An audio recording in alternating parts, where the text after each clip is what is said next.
নমস্কার সবাইকে, সুপ্রভাত। কেমন আছেন আপনারা? আশা করি নিশ্চয়ই ভালো আছেন। আজকে আমি বানাবো সকালকার জলখাবার, তাও আবার মাত্র ২ মিনিটে। আমাদের অনেক বাঙালিদের বাড়িতেই সকালে বাসি রুটিটাকে দুধ চায়ে ডুবিয়ে খাওয়া হয় কিন্তু বাড়ির অনেক ছোট বাচ্চারা এমনকি বড়রাও এই রুটিটাকে শুধু শুধু খেতে চায় না। তাই আজকের ভিডিওটা স্পেশালি তাদের জন্য।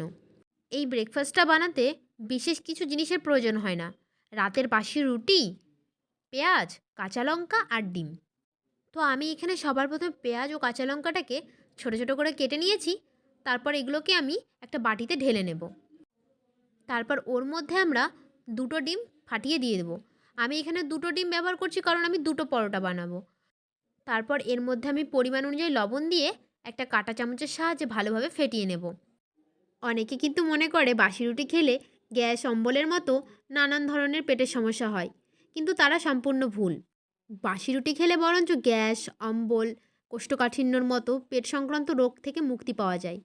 এমনকি যাদের রক্তচাপের সমস্যা রয়েছে তারা সকালবেলাতে গরুর দুধের সাথে বাসি রুটি খেতে পারেন। গরুর দুধের সাথে বাসি রুটি খেলে রক্তচাপের সমস্যা দূরে থাকে। তাছাড়া ডায়াবেটিসের রোগীরাও সকালবেলাতে গরুর দুধের সাথে বাসি রুটি খেতে পারেন। বাসি রুটি কিন্তু আমাদের স্বাস্থ্যের পক্ষে অত্যন্ত ভালো, তো আপনারা বাসি রুটিটা খাওয়ার চেষ্টা করবেন। কথা বলতে বলতে ডিমটাকে ভালোভাবে ফেটিয়ে নিয়েছি। এবার ওভেনের মধ্যে আমরা প্যান বসিয়ে দেব। প্যানটা একটু গরম হয়ে আসলে ওর মধ্যে আমরা সাদা তেল দিয়ে দেব। তারপর তেলটা গরম হয়ে আসলে ওর মধ্যে ফেটিয়ে রাখা ডিমটা দিয়ে দেব। তারপর ডিমটাকে প্যানের মধ্যে ভালোভাবে ঘুরিয়ে গোল করে নেব। আমি এখানে ডিমটাকে ভালোভাবে প্যানের মধ্যে ঘুরিয়ে ঘুরিয়ে গোল করে নিয়েছি। এবার ওর উপর দিয়ে বাসি রুটিটাকে হাতের সাহায্যে ভালোভাবে চেপে চেপে বসিয়ে দেব, যাতে পরবর্তীতে রুটিটা উল্টানোর সময় রুটির গা থেকে ডিমটা খুলে না যায়। রুটির এক পাশটা ভালোভাবে ভেজে নিয়েছি। এবার রুটিটাকে উল্টিয়ে দেব।